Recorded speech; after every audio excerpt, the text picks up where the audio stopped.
Bismillahirrahmanirrahim. Assalamualaikum warahmatullahi wabarakatuh. Waalaikumsalam warahmatullahi wabarakatuh. Alhamdulillahilladzi anzala sakinata fi qulubil mu'minin liyazdadu imana ma'a imanihim. Allahumma shalli wa sallim ala sayyidina Muhammadin wa ala alihi washabihi ajmain. Amma ba'd.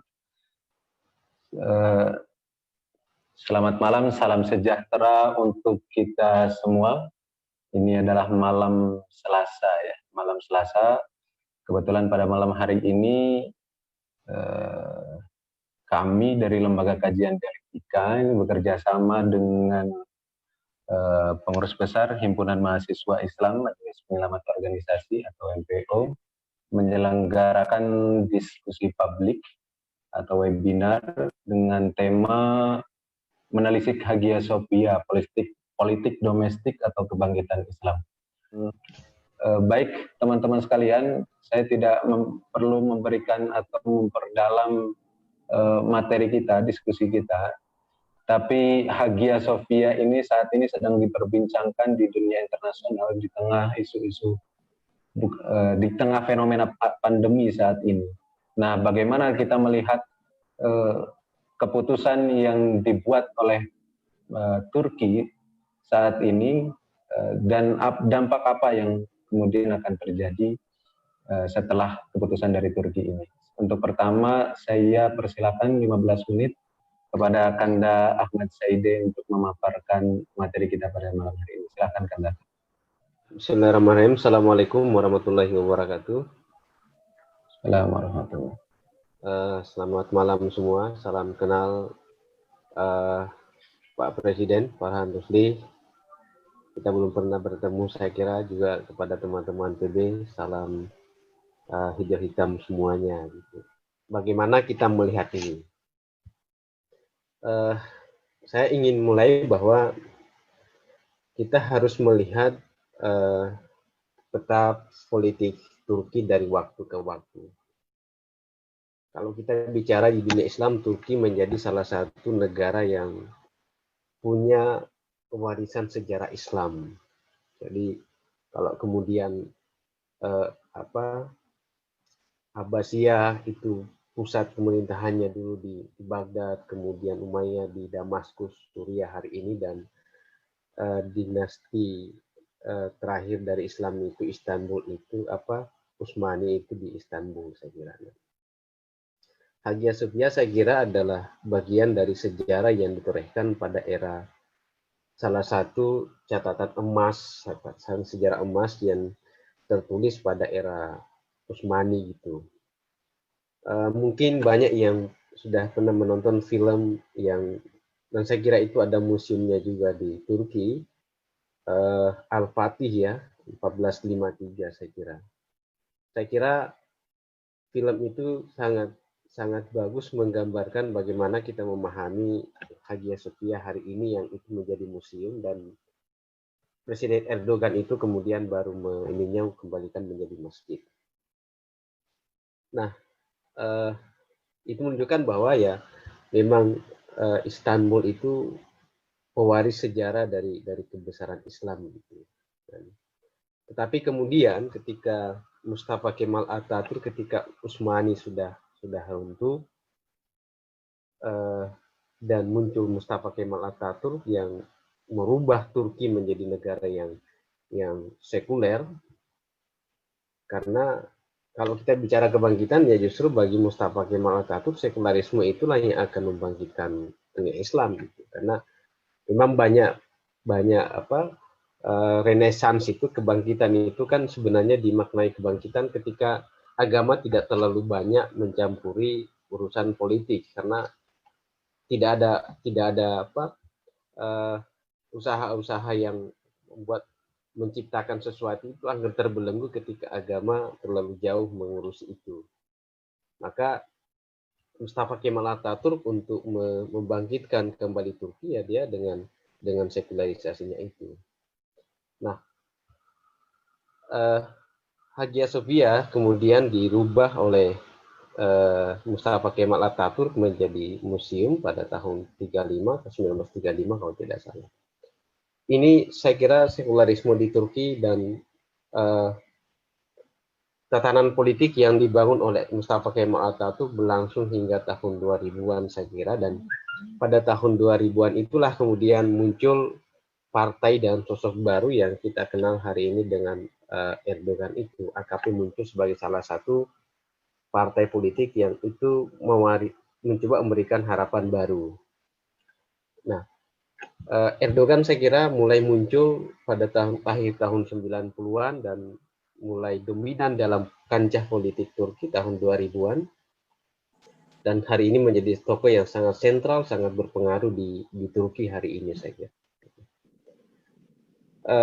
Memang banyak melihat bahwa ketika AKP-nya Erdogan itu memenangi mendominasi politik di Turki tahun 2000-an, banyak melihat bahwa salah satu misinya memang dia antitesis dari tatanan politik yang dibangun oleh Atatürk. Kalau Atatürk itu membangun tatanan politik yang sekuler, kemudian Erdogan ini sebenarnya dia ingin membangun yang antitesis dari itu. Hanya saja kenapa dia tidak langsung melakukan, karena dia kalkulasi bahwa militer, dan kita baca pada awal kepemimpinan dari Erdogan, hubungan dia dengan militer yang itu pewaris dari Kemalisme itu sangat kuat sekali, itu sangat rentan sekali, sehingga dia perlahan-lahan untuk misi politiknya ini yang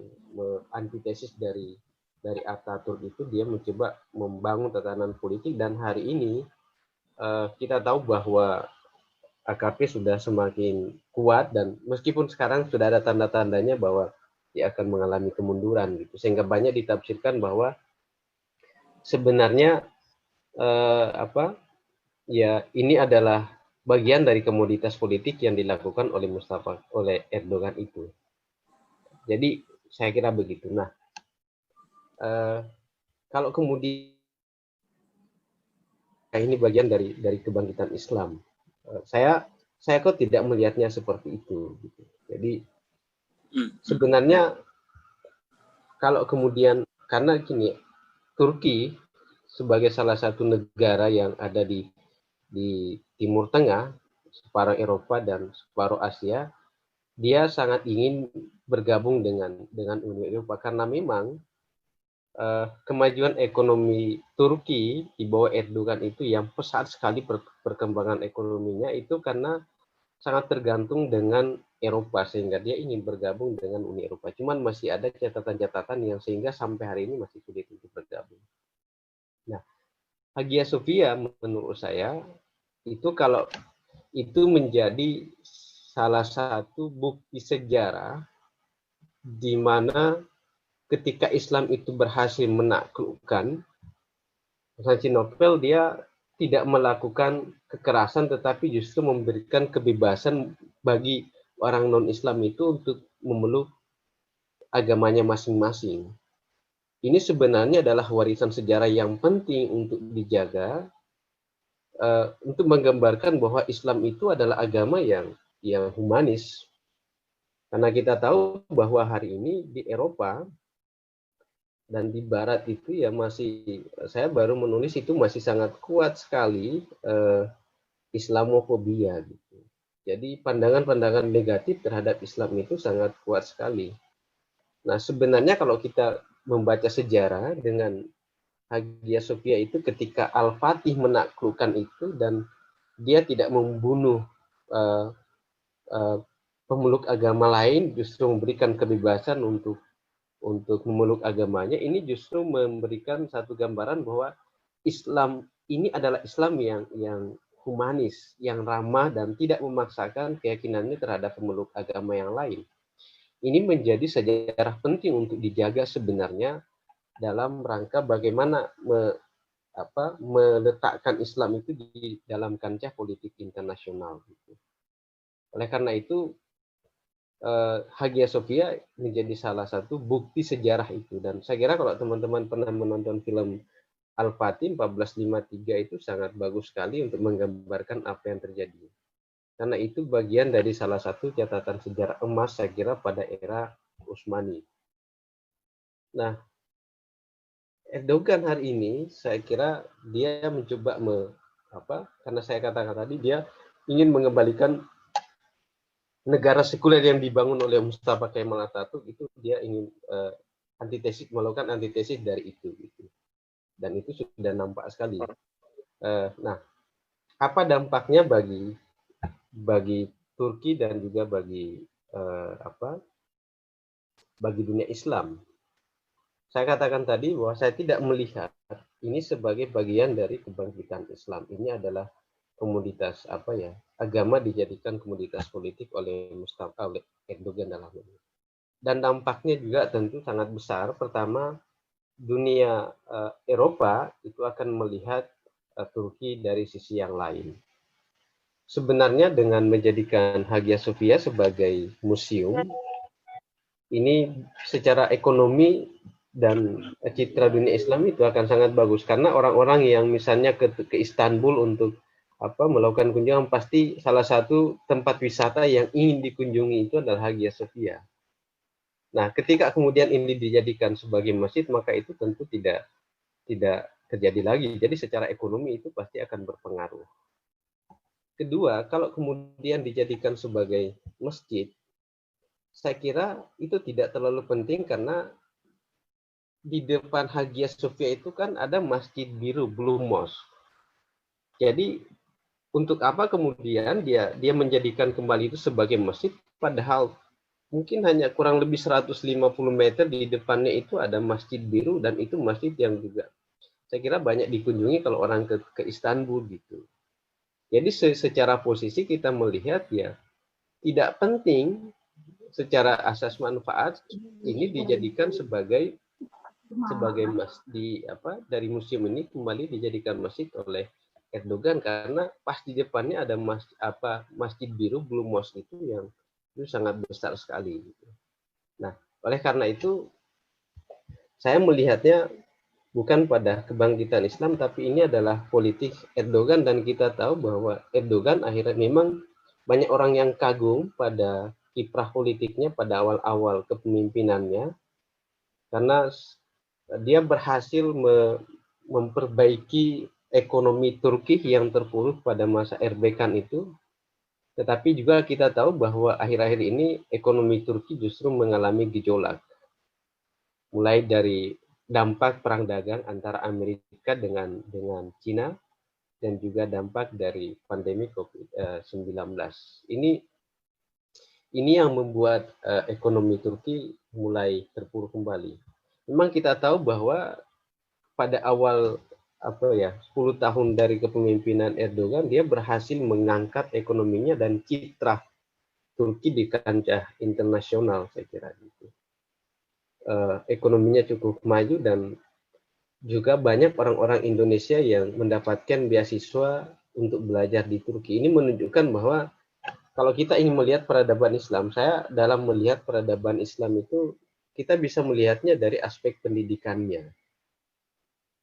Jadi ketika banyak orang yang datang dari luar negeri belajar di sana, itu menunjukkan bahwa tingkat peradabannya lebih maju daripada negara-negara yang lain. Nah, Turki saya kira kalau kita di Turki, kita akan banyak menemukan mahasiswa asing dari banyak negara dari dunia Islam itu yang belajar di sana. Ini menunjukkan bahwa Turki dari segi peradaban itu di dunia Islam lebih maju daripada yang lainnya, termasuk Indonesia saya kira.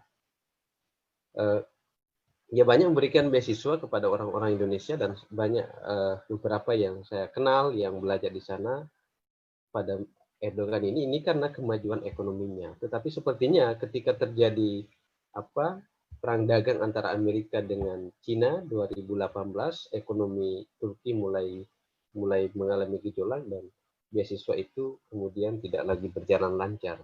Ini menunjukkan satu kemunduran secara ekonomi.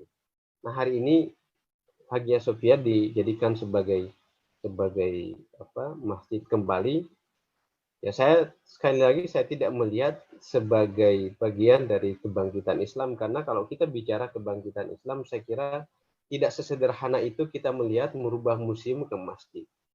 Kebangkitan peradaban Islam itu menurut saya bukan pada aspek di situ, tetapi sejauh mana kemudian kita bisa membangun tradisi keilmuan yang kuat dalam dunia Islam. Saya sering mengatakan bahwa Islam pernah memimpin peradaban Islam, peradaban dunia pernah lebih maju dari Eropa itu karena kemajuan dari ilmu pengetahuannya, dan awal kemunduran dari dunia Islam itu ketika Baghdad, bangsa Mongol menyerang Baghdad pada 1258. Jadi artinya apa? Tradisi keilmuan dunia Islam itu sudah mulai dihanguskan, dan ini benar apa yang dikatakan oleh Milan Kundera bahwa kalau ingin menghancurkan suatu bangsa maka mudah saja hancurkan perpustakaannya. Maka kalau kita ingin membangun suatu peradaban Islam misalnya, ya kita harus bangun perpustakaannya, dalam artian tradisi sains, tradisi ilmu pengetahuan harus kita perkuat. Hari ini kampus-kampus terbaik di dunia itu masih dimiliki dari negara-negara Barat, Amerika dan juga Eropa gitu. Karena memang kita harus mengakui tradisi keilmuan, tradisi riset daripada negara-negara Barat itu jauh lebih kuat daripada kita. Nah, kalau ingin membangun peradaban Islam, saya kira pada aspek ini harus kita perhatikan.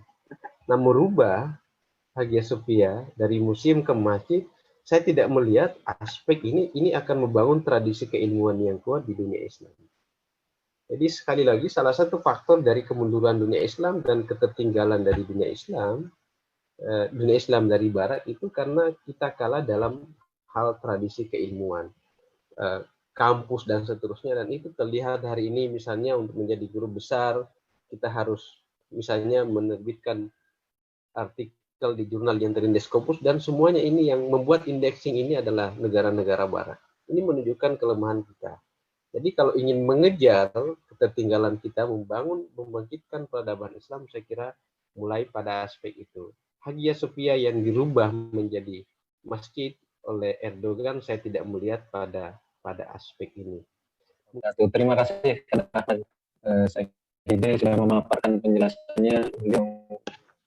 Satu poin yang sangat tegas beliau ucapkan bahwa Hagia Sophia itu ya hanya untuk menjadikan agama sebagai komoditas politik ya, Kanda. Jadi beliau tidak melihat bahwa Hagia Sophia dengan menjadikan Hagia Sophia menjadi masjid ini sebagai bentuk kebangkitan Islam, tapi hanya komoditas politik domestik, atau juga yang sedari dulu itu dilakukan oleh AKP yang dipimpin oleh Erdogan. Baik, kita beralih ke narasumber yang kedua. Terima kasih Kak Ahmad. Sekali lagi saya ucapkan atas pemaparannya. Kita beralih ke narasumber yang kedua, yaitu Presiden PKPIM, Persatuan Kebangsaan Pelajar Islam Malaysia, Pak C. Farhan Rusli. Saya kasih waktu 15 menit untuk memaparkan materinya. Silahkan. Rabbi shrah li sadri wa yassir li amri wahlul 'uqdatam min lisani yafqahu qawli. Cepat terima kasih buat moderator, sahabat-sahabat narasumber. Jadi pandangan saya ini agak sederhana tak kala kita bicara soal Hagia Sophia ini. Yang pertama, sebelum saya terus meneliti isu ini, ada beberapa perkara yang harus kita lihat secara terperinci sebelum kita terus kepada peristiwa besar yang berlaku pada minggu lalu. Yang pertama adalah bagaimana kita melihat latar kepimpinan Recep Tayyip Erdogan sebagai presiden ataupun pemimpin besar dunia Islam terkini. Yang pertama, Erdogan ketika diangkat menjadi presiden, saya kira 2002, sudah lama dia, ketika itu sebagai Perdana Menteri sebelum diangkat pada presiden. Dia menekankan soal bagaimana membawa naratif baru political Islam itu sendiri, yang mana sebelum ini dimomok-momokkan. Kita teliti karya-karya Imam Al-Mawardi dalam Ahkam Sultaniyah, dan banyak lagi karya-karya yang agak konservatif itu. bagaimana narasi kepimpinan Islam itu hanya dikaitkan dengan persoalan agama semata. Dia hanya terlingkup dalam suasana pengamalan agama, bicara soal negara Islam, bicara soal penegakan hukum-hukum Islam. Tetapi hadirnya Erdogan ini hadir ketika wacana baru, generasi politikal Islam yang kedua.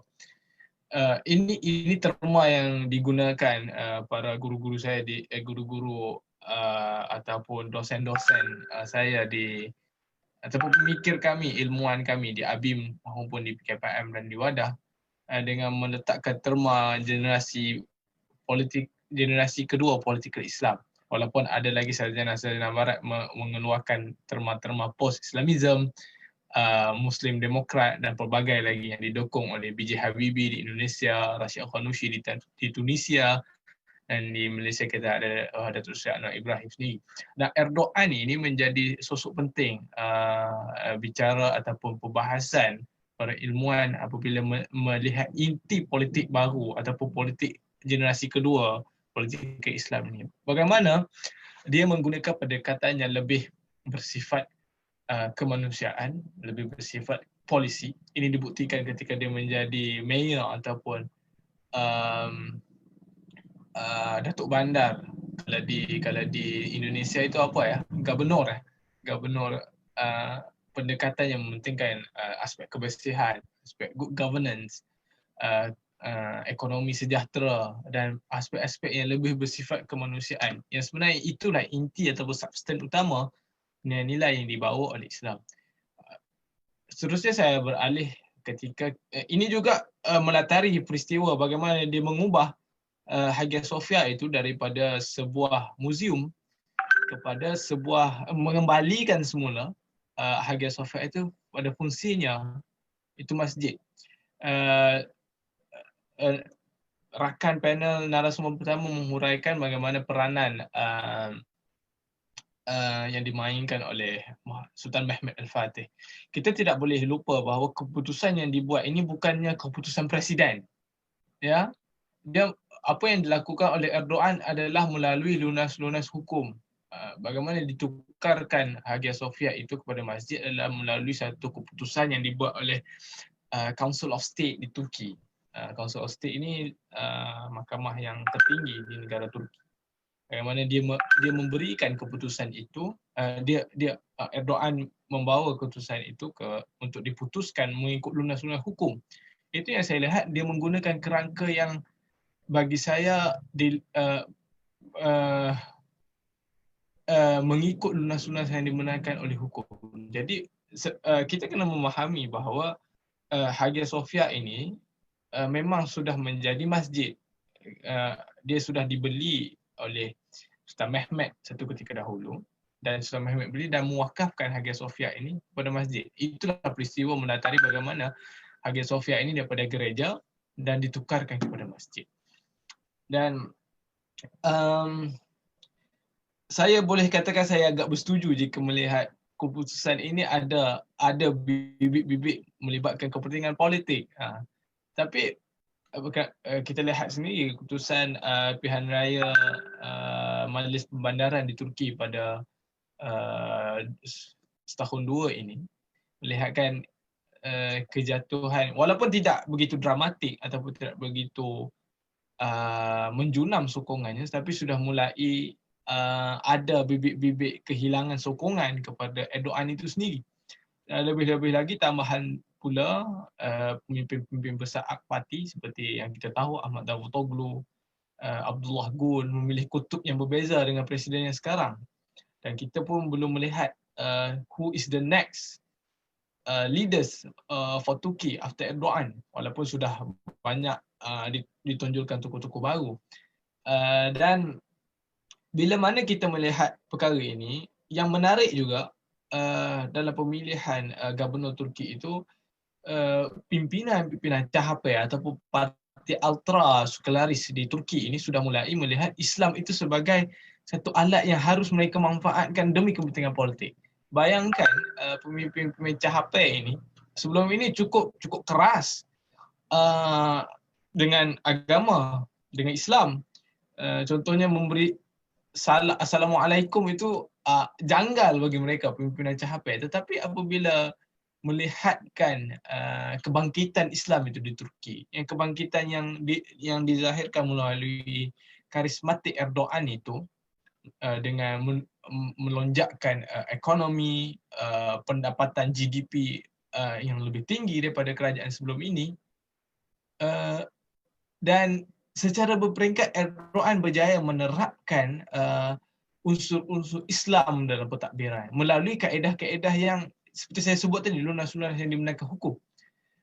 Jadi ketika inilah saya lihat apabila dalam kempen pilihan raya pemandaran Turki sudah mulai parti-parti yang agak keras dengan Islam seluruh ini, mereka pun harus masuk masjid, harus baca Yasin, harus memotretkan bahawa mereka ini juga tidak terlampau menentang kepada Islam itu sendiri. Ini juga soal kebangkitan yang jika kita hurai dari sudut itu. Tapi sosok dan karisma Erdogan ini sudah mula dipertikaikan, termasuklah dengan beberapa projek mega yang dikatakan yang sudah mulai dikontroversikan, contohnya pembinaan Istana Presiden di Ankara itu, yang memang menjadi bahan serangan ataupun peluru keras buat musuh-musuh politik Erdogan, yang menyatakan Erdogan ini sudah mahu membina legasi politik. Saya melihat perkara ini biasa dalam konteks seorang pemimpin besar sebuah negara. Kerana jika kita lihat Hagia Sophia itu sendiri adalah suatu binaan yang melambangkan ketamadunan, melambangkan hebatnya ketamadunan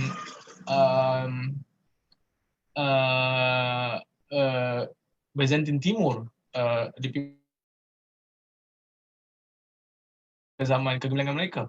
Jadi mereka membina Hagia Sophia itu untuk menzahirkan kehebatan ketamadunan itu. Itu sudut Hagia Sophia. Dan kita lihat di sebelah Hagia Sophia itu, pengalaman saya di Turki pada 2016 mengikuti persidangan pemuda Islam di Turki. Di sebelah Hagia Sophia, itu begitu dekat jaraknya ada Masjid Biru yang juga melambangkan aspek ketamadunan Uthmaniyah, yang juga terkait dengan apa yang boleh saya ungkapkan sebagai psiki orang besar ini.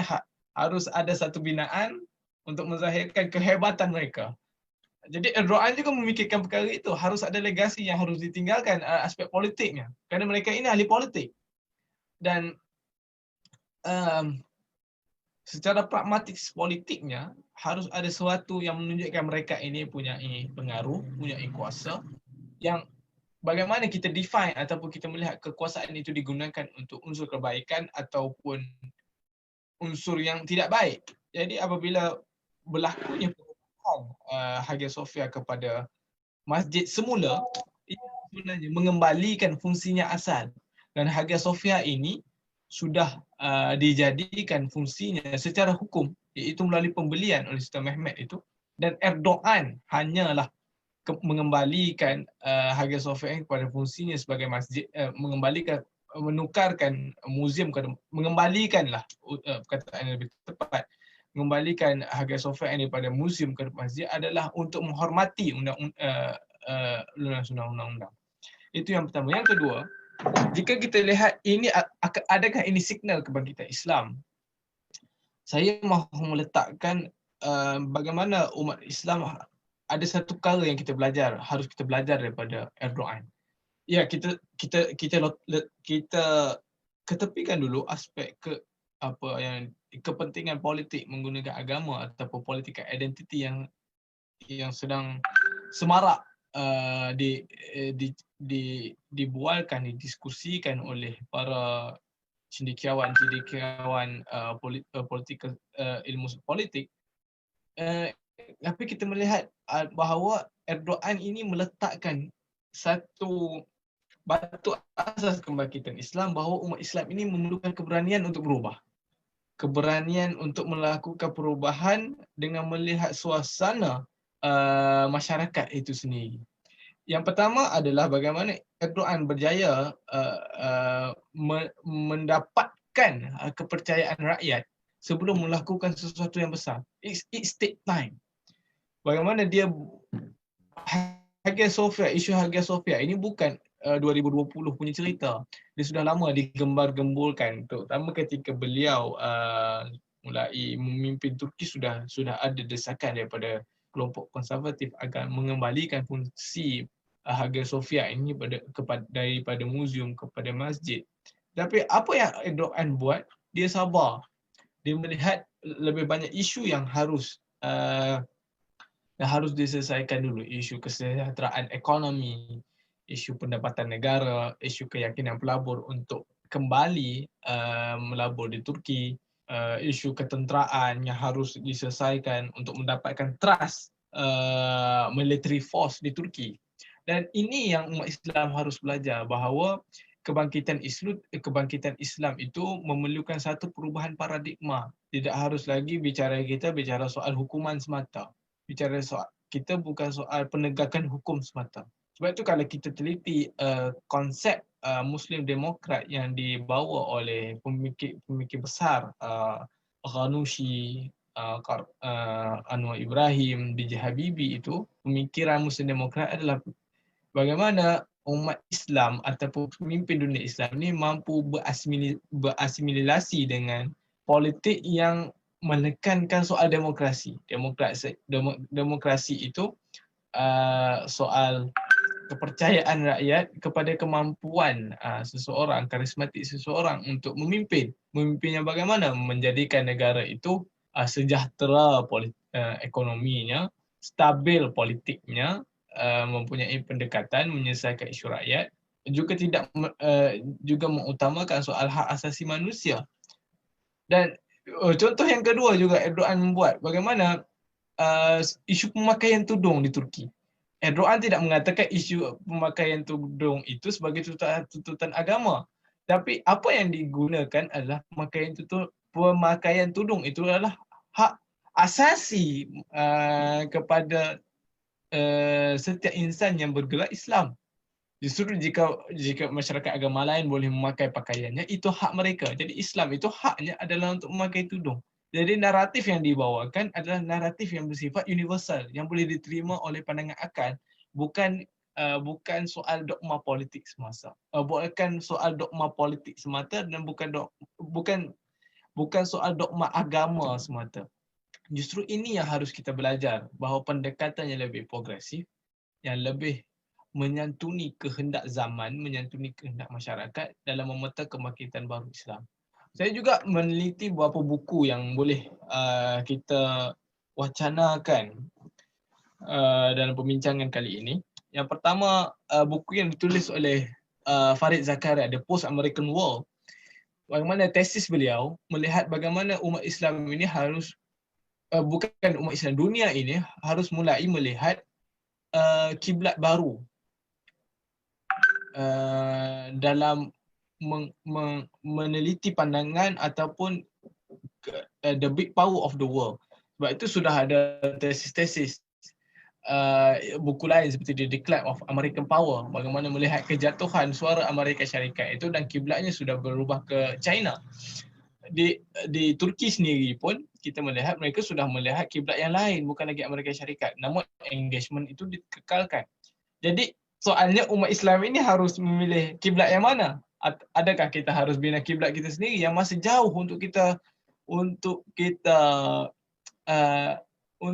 for us to create our own kiblat? Kita tidak ada negara mana yang harus dijadikan contoh dalam berbicara soal kebangkitan Islam. Ya, kita lihat sekarang ini sudah mulai ada diskurs memandang kepada Turki, memandang kepada Qatar. Jadi pandangan Sarawak itu harus dilihat pada pandangan yang bukan bersifat sejauh mana Islam itu ditegakkan. Kita harus melihat Sarawak pandang baru, iaitu substan Islam itu sendiri. Kerana substan Islam itu, syariah is all about justice, fairness and keadilan menyeluruh kepada masyarakat. Kerana bila kita bercakap soal keadilan, bukan keadilan kepada masyarakat Islam semata, tapi masyarakat penduduk al-muwatinun ataupun penduduk negara tersebut. Jadi itu kebangkitan yang harus kita lihat, kebangkitan dalam Sarawak pandang baru. Bagaimana kiblat Islam itu, kiblat kebangkitan kita itu harus lebih menyumbang kepada aspek pembinaan insan, pembinaan teknologi yang mampu membantu dunia, pembinaan penyelesaian kepada masalah masyarakat global. Kan tesis ini sudah ditulis oleh Abu Hasan Ali An-Nadwi dalam bukunya Kerugian Islam, Kerugian Dunia kerana Kemunduran Umat Islam. Dunia tidak akan dapat explore the new knowledge jika tidak adanya kota Baghdad. Dunia tidak akan dapat, Eropah tidak akan merasai zaman kegemilangan jika tidak adanya Andalusia. Jadi itu antara kerugian-kerugian yang sudah berlaku di zaman dahulu. Dan bagaimana pula kita sekarang? Kebangkitan yang bagaimana yang kita harus huraikan? Justru part saya terakhir ini adalah saya ingin melihat bagaimana tiga senario masa hadapan umat Islam, terutama pasca COVID-19 ini. Kita belum lihat suatu pendekatan yang progresif yang dilakukan oleh mana-mana pertubuhan Islam. Apa yang OIC lakukan untuk menghadapi perkara ini? Yang pertama adalah COVID-19. Kita bicara dalam konteks COVID-19 ini akan mempercepatkan digitalization dan juga 4th Industrial Revolution. Negara Islam masih belum dapat menghuraikan what is this. Tidak banyak negara Islam bicarakan soal ini, walaupun sudah ada Saudi dengan agenda Saudi 2050, 2030. Kuwait ada perancangan masa depannya sendiri. Malaysia juga ada dengan transformasi nasional 2050. Tapi kita belum ada substance yang sesuai bagaimana kita nak shape the world. Kita sekarang ini hanya mengikuti perkembangan dunia. Bila dunia bercakap soal 4th Industrial Revolution, ikut umat Islam bicara soal 4th Industrial Revolution. Kita belum ada our substance. Yang kedua adalah bagaimana negara Islam mampu untuk bangkit ataupun recover from what we suffered from the impact of COVID-19. Kita tidak nafikan COVID-19 ini kena kepada seluruh masyarakat dunia, termasuklah negara Islam. Bagaimana pendekatan yang harus negara Islam menjadi contoh kepada dunia. Dan sekarang ini digembar-gembungkan oleh masyarakat dunia adalah kemampuan Taiwan, kemampuan Korea Selatan, kemampuan New Zealand untuk menghadapi COVID-19. Tidak dizahirkan salah wala satu pun kemampuan dunia Islam. Walaupun kita harus berlaku adil, ada negara Islam yang mempunyai pendekatan yang cukup efisien dalam menghadapi COVID-19. Yang ketiga adalah adakah negara Islam boleh belajar dan ataupun istilah learn, unlearn, relearn dan co-learn dan mengambil manfaat daripada apa yang berlaku daripada COVID-19. Dan yang terakhir, adakah pemimpin Islam ini masih relevan ketika untuk bicara soal kebangkitan Islam, sedangkan ketika menghadapi COVID-19 itu pun belum ada satu pendekatan yang pragmatik yang dihasilkan oleh negara-negara Islam. Jadi itu adalah sedikit cetus pandang saya, pandangan yang sederhana bagaimana pengkaitan kebangkitan Islam itu daripada impak daripada peristiwa Hagia Sophia, dan juga saya cuba kaitkan juga mana pemimpin Islam itu harus lebih versatile dan harus lebih berani dalam we need to define what we want from the Islamic religion. Thank you. Terima kasih. Terima kasih Presiden Farhan yang telah memaparkan materinya pada malam hari ini.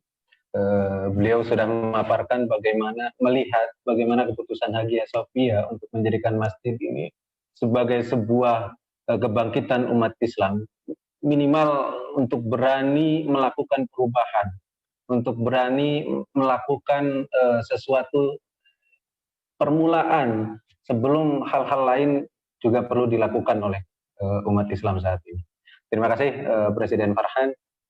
Selanjutnya kita akan beralih ke narasumber ketiga, yaitu Saudara Mas Mahfud Hanafi, Ketua Komisi Hubungan Internasional PBHNI MPO. Silakan Mas Mahfud untuk menjelaskan materinya. Bismillahirrahmanirrahim. Assalamualaikum warahmatullahi wabarakatuh. Waalaikumsalam warahmatullahi wabarakatuh. Selamat malam para senior, terutama Bang Ahmad Zaide, yang berkenan bisa mengisi diskusi pada kesempatan malam hari ini. Tentu juga terima kasih kepada Mas Farhan, Pak Presiden Farhan, yang juga berkenan hadir di webinar malam hari ini. Dan lembaga dialektika yang dinamakan Mas. Tentu narasi saya lanjutkan, tentu narasi ini menjadi penting diakui untuk mendapat dukungan. Dan selain memang kan, Turki ini kan menjadi negara yang paling tidak menjadi rujukan bagi negara-negara Islam yang lain, bahwa apapun yang terjadi itu baik itu politik internal maupun politik luarnya itu menjadi acuan kita dalam konteks Islam. Namun memang banyak sekali kemudian pengalihan Hagia menjadi masjid ini diglorifikasi ini sebagai sebuah gerakan yang bisa menimbulkan narasi kebangkitan Islam. Kita juga tidak bisa memungkiri bahwa meskipun ini bukan keputusan presiden dalam konteks negara yang ada di, tapi ada beberapa berita yang kemudian bahwa setelah pengalihan Hagia Sophia dari museum pengakhir akan juga ada tentang pengalihan perebutan Masjid Al-Aqsa. Tentu itu sudah menjadi narasi besar. Dan yang ketiga, bahwa dalam hal gerakan mungkin kita sebagai mahasiswa tentu melihat hal yang seperti itu tidak serta ini sebagai sebuah glorifikasi perubahan atau yang itu menjadi hal yang luar biasa.